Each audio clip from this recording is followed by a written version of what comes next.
Navigation flexibility জানা থাকলে আপনার কাজ করা অনেক বেশি ইজিয়ার হয়। ফর এক্সাম্পল, বাম পাশে যেরকম আমাদের প্রিভিউ দেখাচ্ছে যে এই স্লাইডটিকে কোন কোন স্লাইড আছে, কোনটা পরে কি কি, আপনি চাইলে এগুলোকে রিঅ্যারেঞ্জ করতে পারেন। জাস্ট ক্লিক করে রিঅ্যারেঞ্জ করতে পারেন। এবং আপনি চাইলে কন্ট্রোল ডি প্রেস করেন, ধাম ডুপ্লিকেট হয়ে গেল, কিন্তু কন্ট্রোল ডি ডুপ্লিকেট। সো এইখানে কিন্তু স্লাইডে স্ট্রেট ক্লিক করে আপনি পুরো স্লাইডটা ডুপ্লিকেট করতে পারেন। এটা ঠিক পাশে দেখবেন একটা লাইন আছে, এই লাইনটাতে আপনি জাস্ট প্রেস করে বড় জায়গায় নিতে পারেন অথবা ছোট জায়গায় নিতে পারেন। এটা আপনি ক্যানভাসে কতটুকু জায়গা চান সেটার উপর ডিপেন্ড করছে। এরপর আসে খুবই ইম্পর্ট্যান্ট একটা জিনিস, সেটা হচ্ছে জুম ইন জুম আউট। দেখবেন হঠাৎ করে জুম ইন করছি, জুম আউট করছি, বাট কীভাবে করছি? মাউসে স্ক্রোল বাটন এবং কন্ট্রোল দিয়ে কাজটা করছি। কন্ট্রোল প্রেস করে স্ক্রোল আপ করলে জুম ইন, স্ক্রোল ডাউন করলে zoom out, zoom in zoom out. কিবোর্ডে কন্ট্রোল প্রেস করে zoom in zoom out easily করা যায়। অথবা আপনি চাইলে দেখবেন যে নিচে একটি অপশান আছে এখানে প্লাস মাইনাস, আপনি চাইলে এটাকে বাড়িয়ে কমিয়ে জুম ইন জুম আউট করতে পারেন। বাট কন্ট্রোল চেপে ধরে স্ক্রোল আপ স্ক্রোল ডাউন করলে অনেক বেশি ফাস্টার হয়। এরপর দেখবেন আপনার এখানে অনেক কিছু দেওয়া আছে, home, insert, design, transition, animation etcetera. এগুলো হচ্ছে ট্যাব, আর এটার নিচে হচ্ছে আপনার কমান্ডস। এখন আপনি চাইলে এটাকে হাইড করতে পারেন। দেখবেন এখানে একটি ট্যাব আছে, রিবন ট্যাব। এখানে ক্লিক করেন, দেখবেন শো ট্যাবস, অর্থাৎ খালি এখন ট্যাব দেখাচ্ছে। যখন আপনি ক্লিক করবেন তখন আপনার বোনাস পার্টগুলো দেখাবে। আপনার যদি স্ক্রিন অনেক ছোট হয়, ইন দ্যাট কেস এই জিনিসটা হাইড রাখলে অনেক সময় বেটার হয়। কিংবা আপনি পুরোটাই হাইড রাখতে চান, অটো হাইড রিবন, সব কিছু হাইড থাকবে। যখন আপনি কাজ করবেন তখন আবার সবগুলো নিয়ে নিতে পারেন। সো অনেকের পিসি হয়তো অনেক বড় না, হয়তো স্ক্রিনটা অনেক ছোট, ইন দ্যাট কেস আপনার স্পেসটা ঠিকঠাক রাখতে এই অপশনগুলো আপনি ইউজ করতে পারেন। এরপর আসি নোটস। আপনার সবগুলো স্লাইডের নিচে নোটসের অপশন আছে, নিচে টান দিলে দেখবেন নোটস আসছে, অথবা দেখবেন নোটসের একটা বাটনই আছে, এখানে ক্লিক করলে আপনার নোটস আসবে কিংবা যাবে। এখানে আপনি ইচ্ছা মতো টেক্সট অ্যাড করতে পারেন যেটা মেইন স্লাইডে দেখাবে না।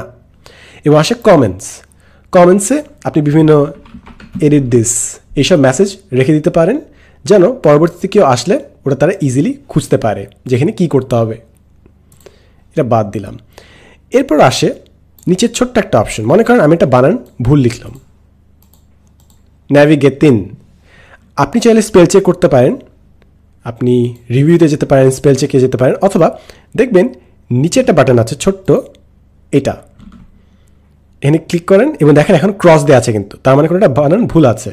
সো আমি ক্রস ক্লিক করলাম, অপশন আসলো যে কোথায় বানান ভুল, স্পেল চেক, চেঞ্জ, ডান, আমাদের বানান ঠিক হয়ে গেল।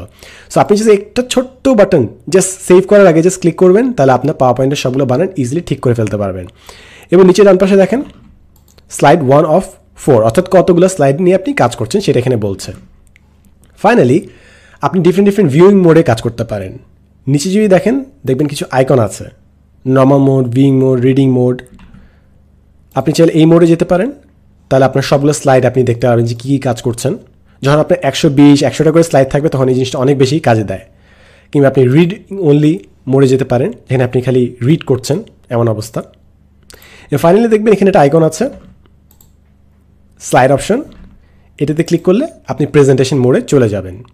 প্রেজেন্টেশন মোডে আপনি চাইলে হাইড করতে পারেন, আপনি বিভিন্ন প্রেজেন্টেশন দেখতে পারেন, কিংবা আপনি চাইলে পেন টুল দিয়ে কাজ করতে পারেন, যেটা আপনার জন্য সুবিধা মনে হয়। এরপর এখান থেকে বের হয়ে যাই, ডিসকার্ড। সো এরপর থেকে আশা করি আপনার জন্য ন্যাভিগেশন আরেকটু ইজিয়ার হবে। হুটহাট যদি জুম ইন জুম আউট করি তাহলে আপনি বুঝতে পারবেন যে কী হচ্ছে।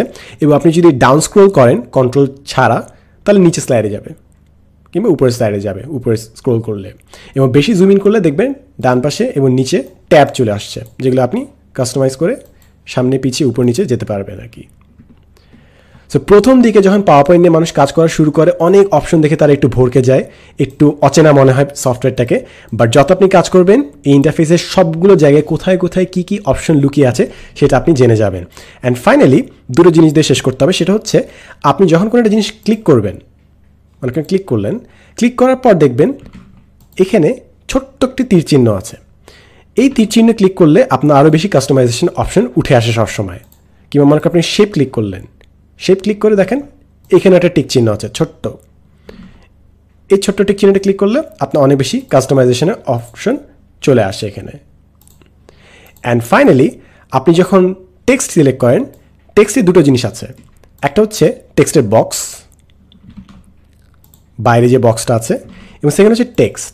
আপনি যদি টেক্সটটা মুভ করতে চান তাহলে আপনাকে বক্সটা মুভ করতে হবে। এই যে বক্স আমি মুভ করছি, এবং বক্সে ক্লিক করা অবস্থায় যখন আপনি বর্ডারে ক্লিক করবেন, যখন এডিট করবেন তখন বক্সটার ভিতরে কালারটা চেঞ্জ হয়। এবং বক্স সিলেক্ট করার পর যখন আপনি টেক্সটটাকে সিলেক্ট করবেন তখন টেক্সটটা এডিট হয়। সো টেক্সটে সবসময় এই ঝামেলাটা হয় যে ক্লিক করছি মুভ হচ্ছে না, কিংবা মুভ হচ্ছে কিন্তু টেক্সট এডিট হচ্ছে না। সো সবসময় এই জিনিসটা মনে রাখবেন যে টেক্সটের ক্ষেত্রে বক্সে সিলেক্ট করে এটাকে মুভ এবং এডিট করা যায় শেপটাকে, এবং টেক্সটে ক্লিক করে টেক্সটটাকে এডিট করা যায়। That's about it. বাকিটা আপনি যতই কাজ করবেন এই ইন্টারফেসের সাথে আপনি তত বেশি পরিচিত হয়ে যাবেন এবং আপনার মুখস্থ হয়ে যাবে যে কোন জায়গায় কোন ট্যাবের আন্ডারে কোন কোন ফিচার